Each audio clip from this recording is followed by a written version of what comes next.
Welcome. I'm Jack Carr, moderator for today's program.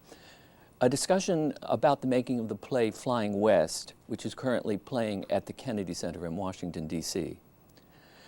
Joining me to give you a look at how a play is put together are a few of the key creative team members of Flyin West. They are, first of all, one of America's great lady actors, Miss Ruby Dee, one of the most promising young directors in the theater, Ricardo Khan, and a increasingly known lighting designer whose work is seen throughout the country, Jackie Manassee. Thank you all for taking time out of your busy schedules to come today. It's our pleasure. Yes, indeed, yes. Also with us in the studio are drama students and teachers from Prince William County who will be asking questions as we move along. To begin, bear in mind that theater is a collaborative art that brings together the work of many people. You see on the screen examples of the people involved: playwright, producer, director, actors, designers, crew, managers, and in a very important way, the audience. To give you a little sense of what it is that collaborators finally produce, we're going to take a look for a few minutes at some scenes from Flyin West as it appears at the Kennedy Center. Every other wagon pulling in nowadays. Got a bunch of colored women on it, call themselves homesteading. Can't even make a decent cup of coffee, much less bring a crappie in. When I got here, wasn't nobody to do nothing for me but me. And I did everything that was to be done and then some. That's right, because I was not prepared to put up with a whole lot of mouth. Colored men always trying to tell you how to do something, even if you've been doing it longer than they've been peeing standing up. They got that in common with you. I don't pee standing up. You would if you could. Yes. Put some milk in it, Miss Leah. When I want milk, I drink milk. When I want coffee, I want Fan's coffee. Suit yourself. People were asking about Baker at the land office. Baker, What people? White people.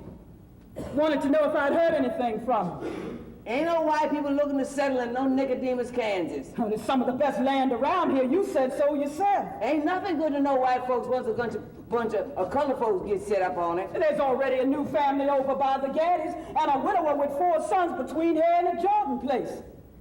They probably been looking at your place, too.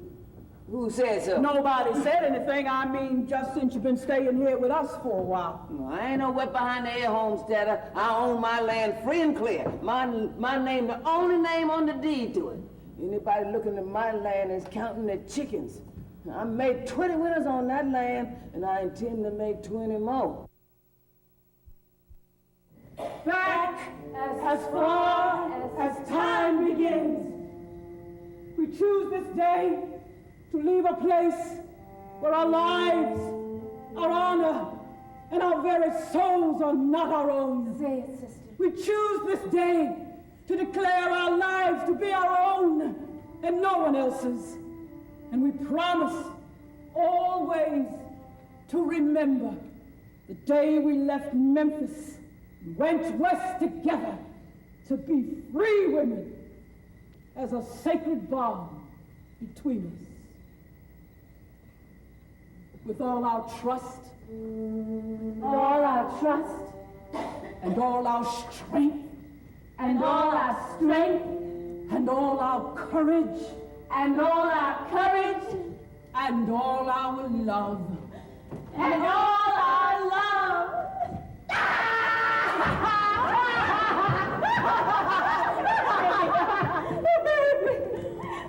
Welcome home, baby sister.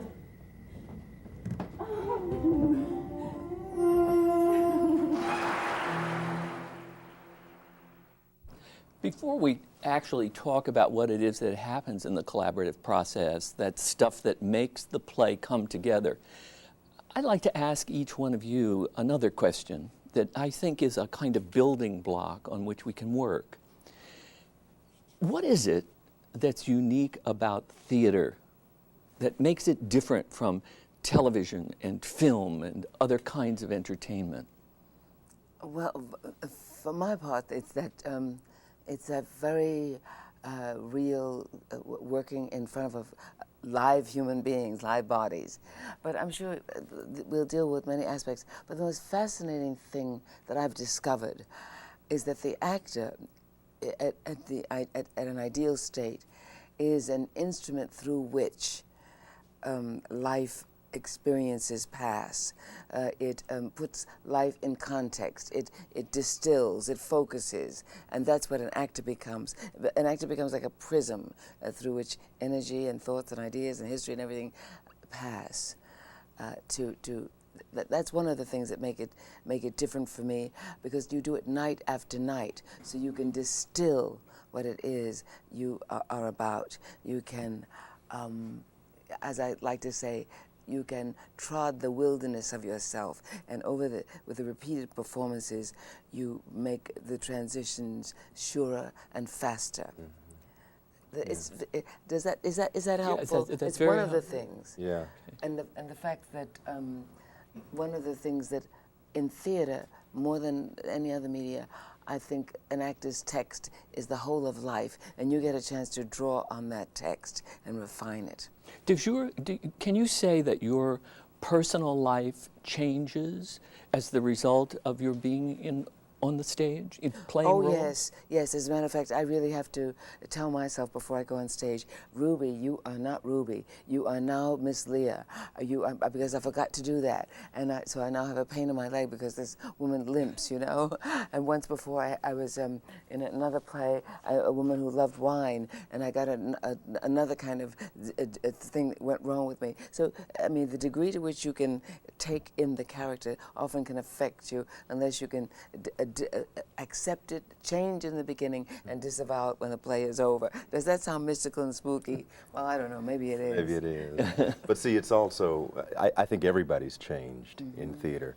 I think the on stage, but also the audience. I mean, we're talking about a room where people come together, some people from behind the stage and some people from the street and through the lobby.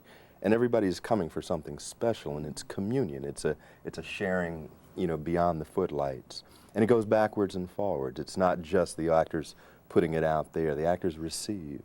And I think that to the extent that those energies Ruby's talking about are channeled and intersect with the energies of the lights and the sound and the set and the music and all of that, to the extent that that intersection is an intersection of energy, there is a sharing of that energy with an audience that hopefully is transformed.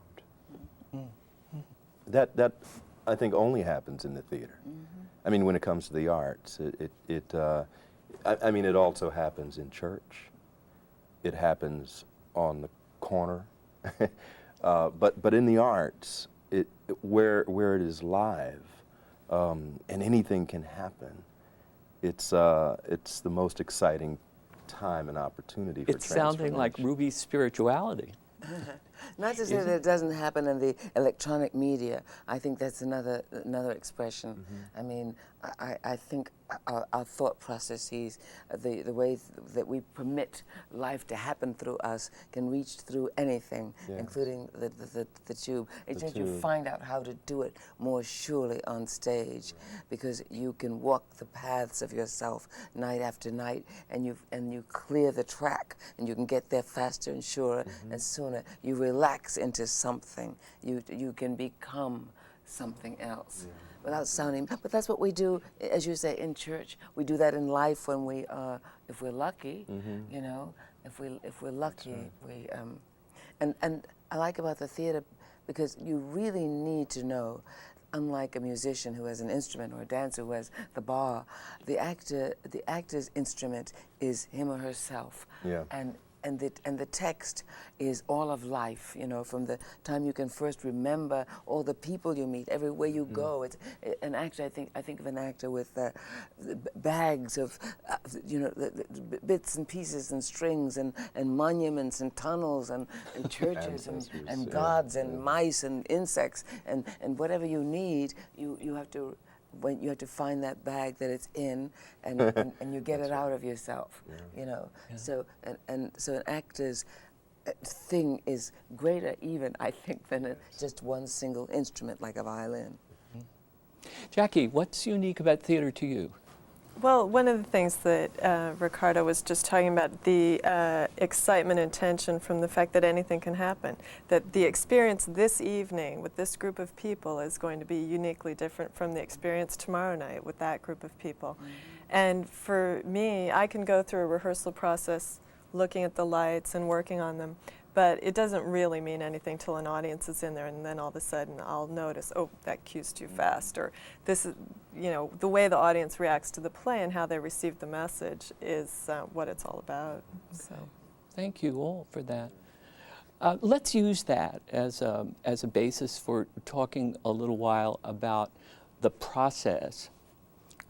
Can you, from your different perspectives, tell us what happens between the time that the writer, the playwright, takes a sheet of paper, that last sheet of paper out of the computer, or it's sometimes old typewriter, and says, okay, there's the page. The page is the script. How do I get it to the stage? Well, you know, one of the things that we have to realize is that with all of the theaters there are around the country, there are all these labs, these laboratories, so that you don't go directly into rehearsal. The writer can have an opportunity to have the play read and just hear it while he or she is still writing, to workshop it with other actors, or maybe experiment with designers and composers to see how it all fits into that script that will then be discussed and by the director and the writer communicated with other designers and composers and choreographers in a way that you can come up with a concept that you all share, you all understand, and you become a team. That creative team then moves in to the casting process and many times identifies a key actor or key actors who will be involved, and then into the rehearsal process. We are also fortunate enough to have opportunities to preview shows, so that once we're rehearsing for maybe 4 or 5 weeks, we're able to go in front of an audience with what we have, but we're not open yet, so reviewers and critics are not normally there, you know. The work is not finished, so we'll rehearse during the day, perform at night, then go into notes. Maybe we'll be rewriting overnight, redoing things, coming back the next day, and going into notes, rehearsing, and performing a preview again. And sometimes that's weeks. Sometimes it's several weeks of previews before you actually open the show. And then when you open, it's just a new beginning, right? Yes. But Jack, I must say something, because prior to all that Ricardo Khan has mentioned, and oh, by the way, he's the founder of the Crossroads Theater that began Flyin West. I have to say this because I feel that the kind of institution like Crossroads Theater is, they're becoming rarer, and we're not appreciating them enough. And I'm hoping that young people here will be interested in founding and maintaining these spaces and places, so that when an actor or when a writer has a project, there's some place to take it for this work that he's speaking about. And unless we really attend to that, we cut our own throats as actors and as theater. That you wouldn't think of having a baseball league without the farm teams and the little leagues. And I think we really have to so my hat's off to Rick for having a marvelous place like Crossroads, for a play like Pearl's, who Pearl Cleage, who didn't have any feet, as it were, before. Right, yeah. Somebody says, well, why don't you take it to someplace? Yes. And it's so crucial to our business as performers and as producers to have a place to take it to. where you can get a hearing. Yes. Well, Ricardo, let's follow up on that. Pearl Cleage, who is the playwright of Flyin West, Yes. finished her script, and Yes. then what? Actually, the production we're doing at Kennedy Center started at Crossroads, but Pearl is from Atlanta, and she actually worked with another theater company, the Alliance Theater in Atlanta, and you know, I think that she had something to say, and she didn't quite know what form to use. It could have been in the form of a novel, or an essay, or a short story, or a play, and I think she had to take some time to decide which one it was going to be. But she was very, very clear that her passion and drive stems from a curiosity that she has about the intersection of racism and sexism in this country, and where that takes us, where that needs to take us, what that has done to us as a society, to women specifically, and to men in terms of how we may be informed in terms of our role to move forward. She's very clear about what that's all about to her, and it's like the form was something she had to think about after that. Okay, what form to put this in? Mm-hmm. The reason that she put it into play form was, I think, because that was the form that most moved her at the time to be as dramatic in terms of the effect that she wanted. She says sometimes that she, in writing the play, listened to the voice of a character in the play, Miss Leah, that Miss Dee plays, and that it was channeled that way, and that she sat down and she wrote, and she just wrote and wrote what she heard. This is spiritual again. Well, you know, it all is. The point is that if theater is magic and life is spiritual, then and if our art is a gift, then if you put it all together, you have something more special than anything you can imagine. It is not, at the very least, it's not a waste of your time and so many other people's times. And more than anything, it is a much better honor to the ancestors who speak to artists, I believe. And in this case, Miss Leah, going way back to the 1860s, 1870s, was speaking to an African-American woman in Atlanta in 1992. And out comes Flyin West. Mm-hmm. Okay. What happened when did you see the show in Atlanta? No, I didn't. How did you come at Crossroads to become producers of it? Well, the artistic director of the Alliance is a very good friend of mine, Kenny Leon. And Kenny had sent the play to me, the script, and wanted me to read it, and I never had time. I kept hearing about it, and he kept on pushing it. I read it, and when I read it, I remember, as I was reading it, being able to feel it, to taste it. See, it takes place in Kansas, in Nicodemus, which was an all-black town that was created by settlers who took advantage of the 1860 Homestead Act to travel west when the South, though free from slavery, was very mean, very counter-revolutionary, if you will. Certainly a place that was dangerous for people who were just recently freed, so to speak. And the idea of moving from the South to the West, some of these people went in caravans, of the wagons. Mm-hmm. Some people walked. Mm-hmm. Many were women, mm-hmm, on their own, going from the South all the way to Kansas, the first settlers prior to the winter they arrived. Mm-hmm. So the winters were harsh there, they were terrible there, and yet that was the first time they arrived. And somehow this settlement continued to develop. And when I read the script, I smelled that. I tasted that. I felt that courage and that more than anything, I think, was what made me feel excited about the piece. And as you put it together, how did these ladies with you today participate in the collaboration? Oh, well, Jackie is a lighting designer who we've known for a while. She's worked at Crossroads for a while.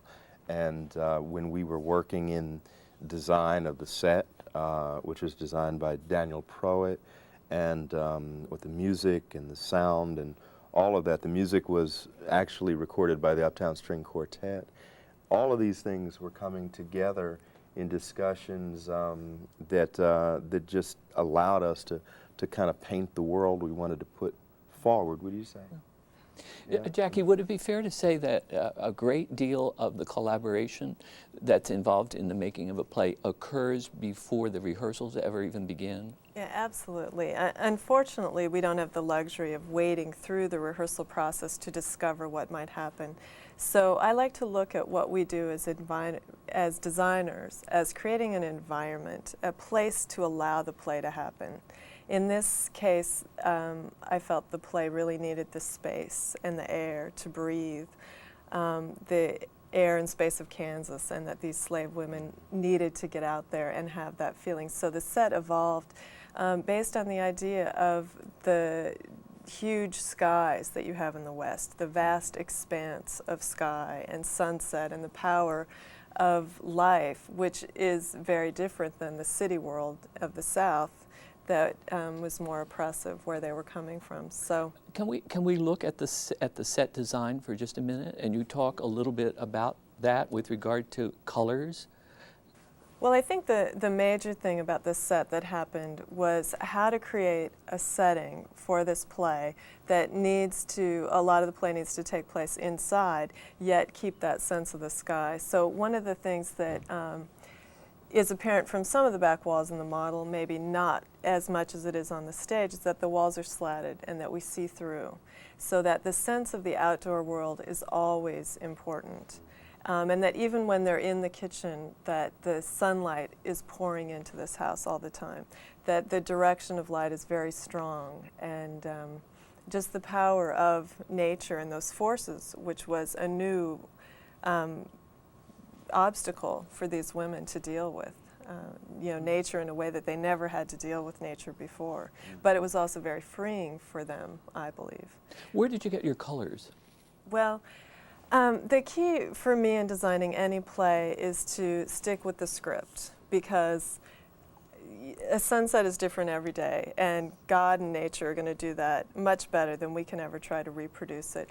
But if these things have an emotional value that come out of the script that's important to me and to the script and to the actors, or the characters in the play, then that's how to keep it all together. So I specifically used sunflowers, which is a very specific flower to Kansas, and just the sense that there are lines in the play about sunflowers and we can't bring them inside because they're too big and they need that space to breathe in outside. So I just latched on to that idea of the sunflower and picked all of my color from the colors of sunflowers. All of the colors? How? I see blue. Well, I was surprised to notice that when I actually bought some real sunflowers and didn't just look at pictures, but actually got some, that the inside of the flower is many colors. What appears brown to us was full of reds and blues and all kinds of amazing things. That's why it's important to get your hands on whatever it is that's important to you or to me about a production. If I have an image of something like a sunflower, pictures of it aren't going to do it. I want to get the real object and get the feeling of that and the strength of it. And so it's blue. Ruby, where is your collaboration now? We're kind of jumping over to getting you cast. Well, I'm a latecomer to the project. The play had been staged a year earlier, I think, and so I've only come since August to this project, and my point of collaboration is as the bag I told you about. So in terms of what do I bring, the author has given us an incredible guideline because she's an extraordinary writer and with a great mind and a great heart and great concerns and all of that. My life brings me to Miss Leah. I only have to do some refinements, you know, because I didn't have to go do deep studies, you know, because we are each other to an amazing degree. And one thing during rehearsal that I found so helpful was that Rick had pasted all over the rehearsal walls pictures of Nicodemus, Kansas, and the people who used to live there, and stories about their lives. I found that enormously triggering to my imagination.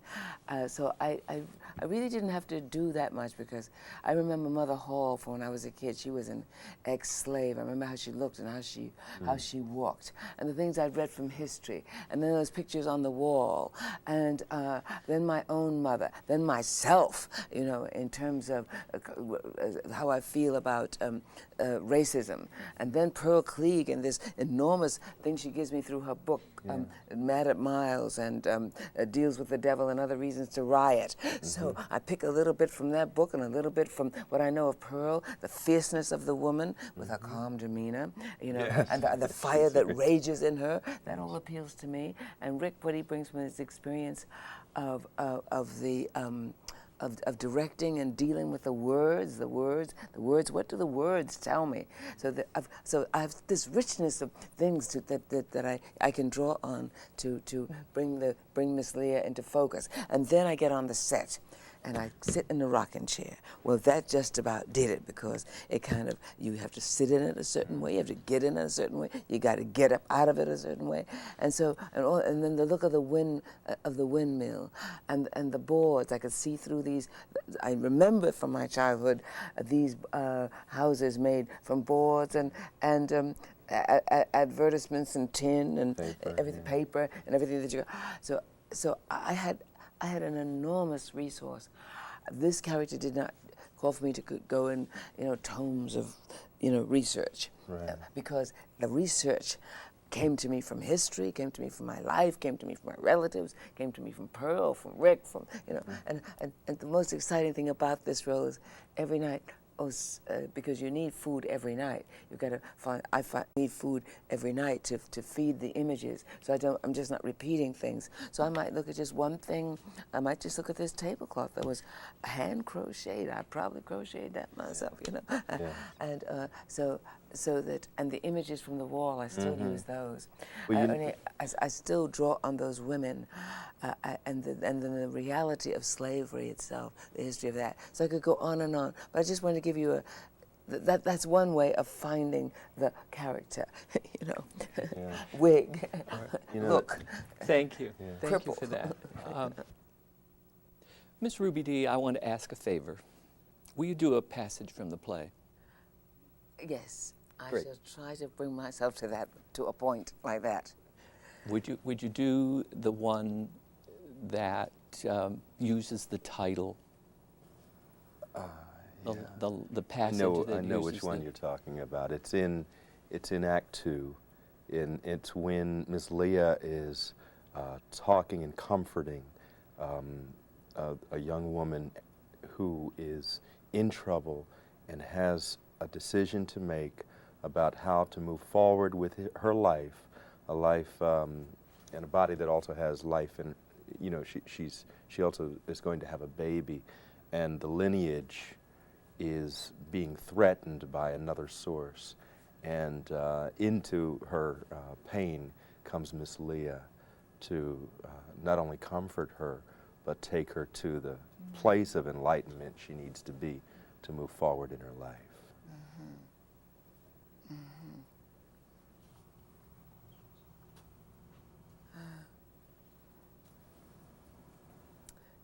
When they sold my first baby boy off of the place, I felt like I couldn't breathe for 3 days. And after that, I could breathe a little better, but my breast was so full of milk, they soaked the front of my dress.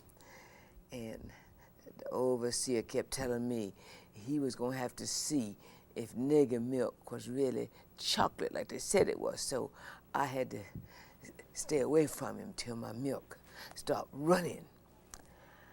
And then one day I saw James, and I told him they had sold a baby. But he already knew it. He had 20 been sold off of our place by that time. Never saw any of them. When he told me that, I decided he was gonna at least lay eyes on at least one of his babies came through me. So the next time they put us together, I told him I was gonna be sure this time that he got to see his child before Kurt Harrison sold it. But I couldn't do it. Not that one. Or the one after. Or the ones after that. James never saw their faces until we got free. Then he couldn't look at them long enough. That was a man who loved his children. He hugged them and kissed them, and take them everywhere he go. I think when he saw the fever take all 5 of them, one by one like that, racing each other to heaven, it just broke him down. See, he'd waited so long to have his sons, and now he was losing them all again. He was like a crazy man just before he died. So I buried him with his children, and I closed the door on that little piece of house we had, and I started walking west. If I'd had wings, I'd have set out flying west. I needed to be someplace big enough for all my sons and all my ghost grandbabies to roam around, big enough for me to just think about all that sweetness they had stole from me and James. And just holler about it, loud as I want to holler. See, they broke the chain, baby sister. And we got to build it back, and build it back strong, so the next time nobody can break it, not from the outside and not from the inside. We can't let nobody take our babies. We've given up all the babies we can afford to lose.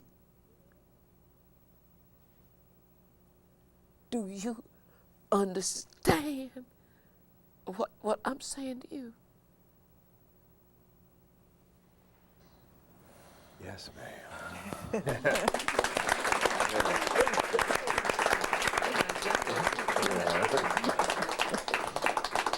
Are you a method actress?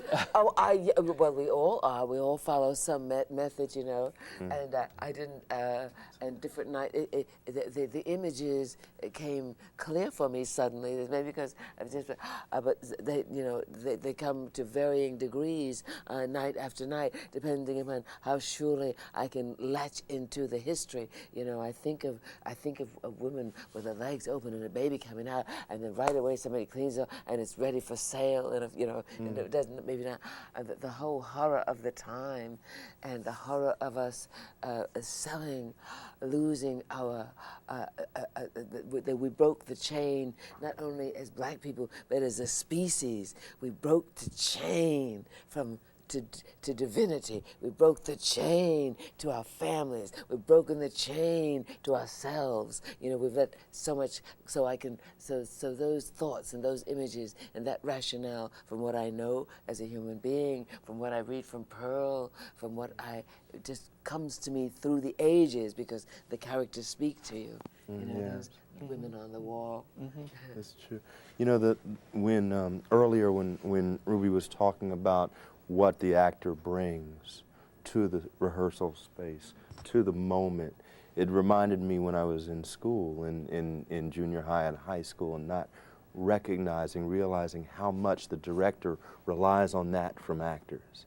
That to think that the actor is a puppet is so wrong. The actor comes with such richness as this, and such ancestral wisdom and support, all those things in your bags that you bring to the rehearsal hall make it possible for us to start work. And this is a beautiful outcome. Yeah. And the whole thing is learning the lines. You know, that's like the one concrete thing, because you have to learn the lines. I have to learn my lines so I can forget them. I have to learn my lines so I can open myself up for all the things that I need for the moment. You know, I have to so the lines become just something, a part of the moment, because we're never just doing one thing. We're never just saying a line. I call it triple track thinking. You know, we do a thing, but we're doing many other things as we even drink a glass of water. You know, so many things are happening. So there's no such thing as just saying the line. You have to learn the line because the author wrote them, but then you have to relegate it to its position, you know. Would you like to wipe your eyes? Yes, thank you so much. Well, one of the things that I think is important also about what I do, and a misconception maybe about lighting and set design, is that it is extremely emotional and technical at the very end. But one of my favorite things about design is getting involved in the play and the emotion of the play, and how to recreate that through the lighting and the scenery and the costumes, and in this case, very specifically through the sound, which was an extremely important emotional event that got added on to this process. It took us there. The crickets in the show tell us the time of day. The geese that fly overhead tell us that that winter is coming. The owls help to work on the fear element of the play, and all of that is part of the musicology and the lifeblood of the world we bring these characters into. Which is, it's a very subliminal event, which I think lighting is also too. I mean, which is also a wonderful thing about all these elements, is that the audience shouldn't come out keenly aware of that, but somehow that has contributed to this whole event and experience of the play. Somebody told me that all of the sounds of the crickets and the geese and all of that were actually recorded in Kansas. Is that correct? When we were doing it at Crossroads, we sent our production manager out to Kansas. He went to Nicodemus with a tape recorder and stood out in the 6-foot-tall grass and put his microphone out there, and we recorded all of the sound. So all of the sound elements of the play come from Nicodemus, Kansas. All the music comes from the Uptown String Quartet. Great. Yeah. How about at this point if we see if people in our audience here in the studio have some questions to ask the three of you? Should we give that a try? Great. Yes. Hi. I would like to know how the three of you got started in acting and lighting and directing. You all go. Well, you got started first. You want to say? Yes, well, you know, you get started really before you get started. There's something in your background or in your family with your mother, and if you're lucky, there's somebody close to you recognizes that you have some kind of what are you supposed to do with your life while you're on in this earth? It comes clear to you sooner if you're lucky. Some of us have to search for it longer. I was lucky. My stepmother really.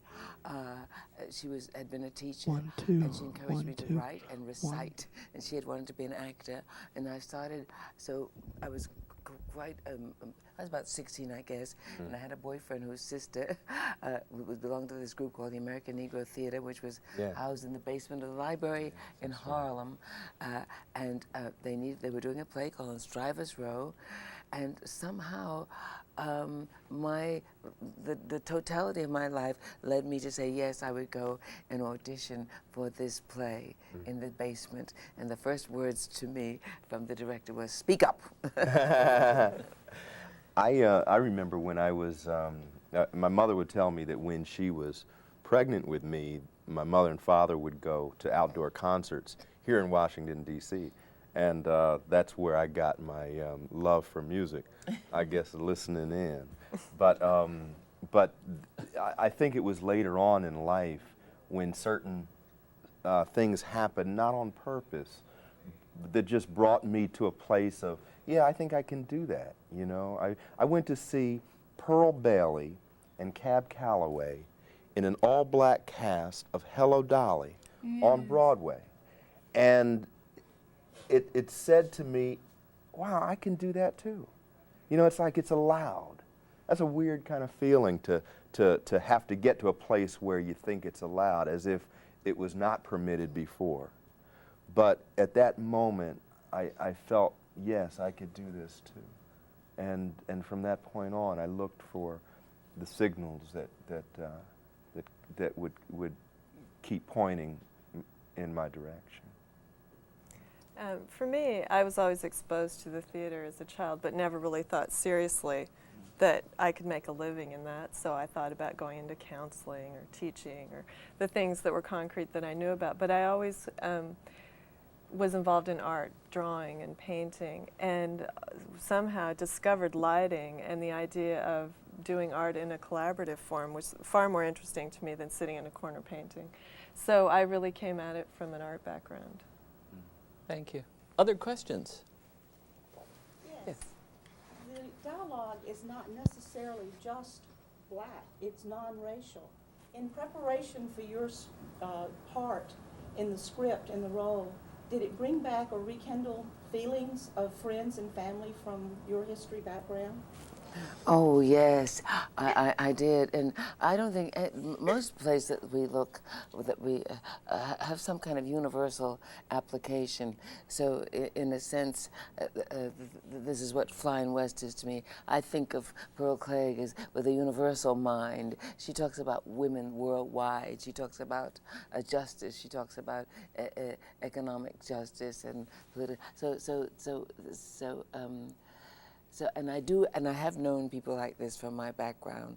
I've known black women and white women and Oriental women who, so we're each other to a remarkable degree, and that's what I'd like to say, that the universality of a Soviet writer or an African writer or an African American or an Irish or an English writer, you know, we have to accommodate all that because we're talking to each other. The most moving story I did recently was about a Korean woman who's the culture I'd never heard of, all about the meaning of the chignon and the second wife, and I found myself I was so moved by the culture that I had no knowledge of. I was at that moment Korean. You understand? It's an interesting point, though, about the dialogue. That's one of the beauties of us looking at our work as art. Yeah. One of the ugly parts of the career is when you're asked as an actor, can you speak more black? Or you know what I mean? And I know you all know what I'm talking about. And that is, that's a tragedy that we need to turn around. That there are all so many different levels to all of us in this world. We're a world people. Yeah. Other questions? Yes. I'd like to know how long each of you have been acting. Well, I've been acting for many years. I'd say over 35 years. You know, that's to put it very mildly. You know, in between babies and school and jobs and marriage and writing and all kinds of other things, you know. I've been primarily directing, but my acting career kind of has lasted for about 15 years. Yeah, and I've been designing for about 15 years in the business. Okay. Other questions? Yes, I have a three-parter, I guess, here. First of all, I have seen the production, and it's just wonderful, and I'm a changed person for seeing it as well, especially with being in the classroom with students day in and day out. So it's just wonderful, and I acclaim it highly to everybody.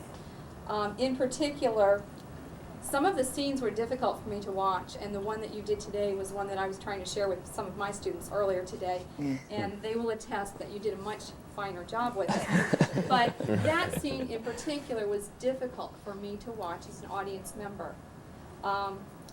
I'm, wondering if from any angle from your part, if there were any scenes, possibly that one, emotional, that were extremely difficult for you maybe as a director to get the angle just right, for the actor to get it, to get the lighting the way you wanted it.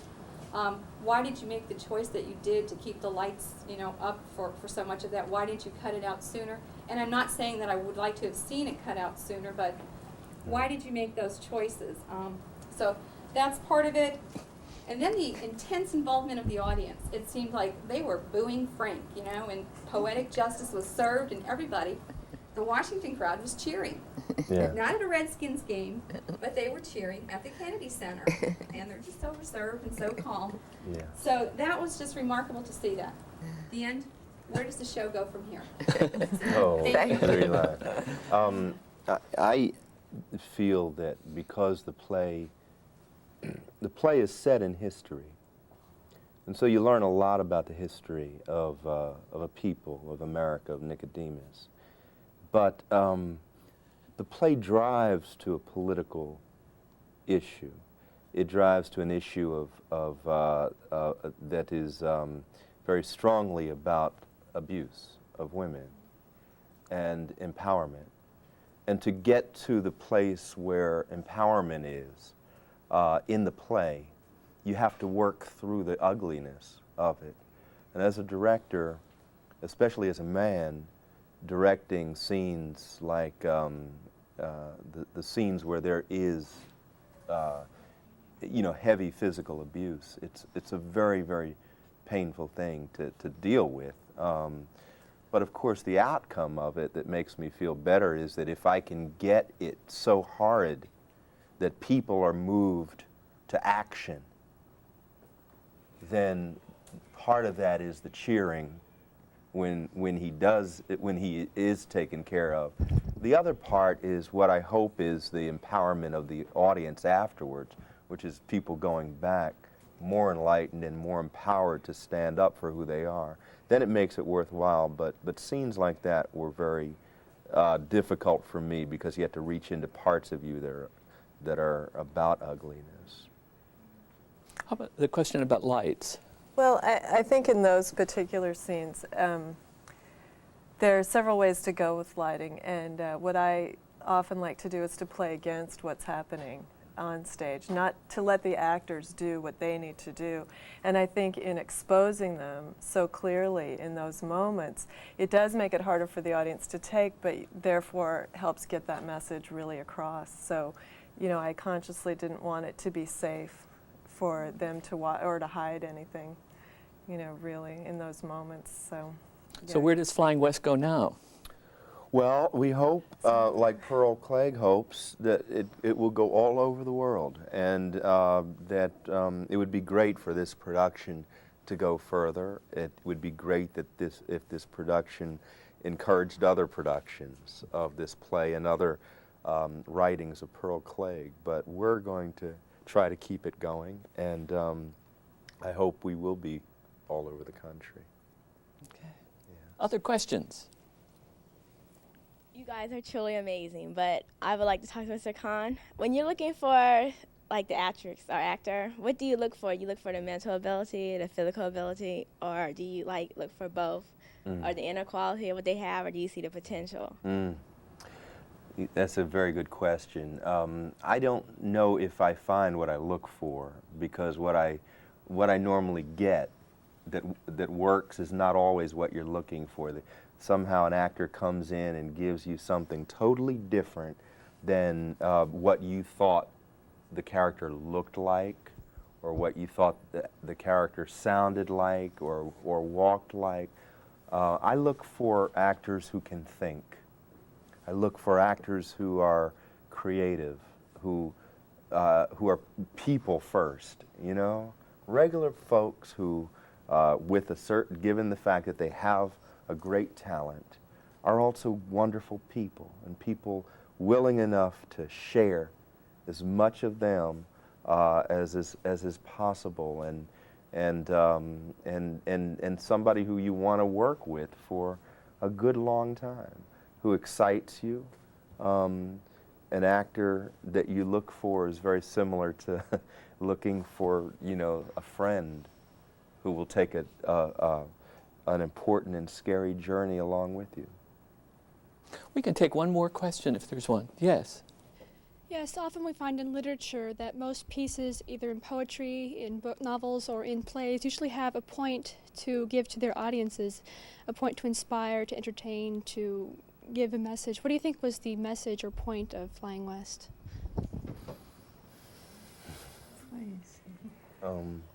Well, I think that Pearl wants women to understand that a sense of worth and a right to health and safety and respect on this earth is something that is not elected. It is something that is there and should always be there, should be a constant, as we should be respecting each other as a constant, not something you earn or anything like that. It's something, the respect for a human being and the ability for somebody to be safe in their own house or wherever they go or whatever. If you are in a situation where you don't feel that way, you have a right to stand up and defend yourself. And you have a right because more than your responsibility to yourself in this moment, you have a responsibility for your whole lineage, for a whole group of people, for your four parents as well as the children coming under you. And if that means that in the moment, you know, you're in right now, you must do whatever you have to do to protect that link in the chain, do it. Can I just ask a real quick question from all three of you? What's your ideal audience? People, that audience that comes. and stays and doesn't throw anything. But these audiences have been very enthusiastic. And these audiences have helped to define what this complex mind of Pearl Cleage has dreamed up for us in Flyin West. Yeah. As she's told, it's a complex mixture of disciplines, wouldn't you say? Absolutely. It's enormously humorous, which I hadn't anticipated. It's profound. It's angry. It's life affirming. It's life affirming. At the same time, it's I see her doing a little bucking and dance in the wing. It's like one of those puppet things. Something that's outlandish. Well, that's what she actually says, that if you do, I know it's hard, but if you do your job and do what you have to do in life, then you can celebrate. There'll be times to dance. There'll be a time to all of us celebrate together. It is outlandish, too. Yes, it's a mustache twirler. It's a heavy drama. You get a lot for your money. You get a lot for your money, yes. And you're a part of it. Yes. You're a part of it. The audience response is so genuine, and that's what makes, I think, this Flyin West experience so unique. They're with the show 100%, and you know it. You can hear them responding and following along. And thank you all very much for coming today. I said earlier your busy schedules, and I know something about how busy they are, so we're even more appreciative. Well, thank you, Jack. Thank you. Mr. Carr. And you. I hope you have gotten a better sense of the uniqueness of theater today and how it depends on the collaboration of many people. Any large endeavor relies on creativity, collaboration, and coordination as the keys to a successful production. I want to thank Ms. Ruby Dee, Mr. Ricardo Khan, Ms. Jackie Manassee, sharing your ideas and your Manassee, excuse me, for sharing your experiences and ideas today. They're very valuable to all of us. I want also to thank our studio audience for their participation and remind our viewing audience that on November 22nd, the Prince William Network will present a discussion and performance by jazz great Herbie Hancock with Billy D. Williams as host. In the spring, on April 6th, the Turtle Island String Quartet will present a lecture and demonstration. Again, thank you, and goodbye.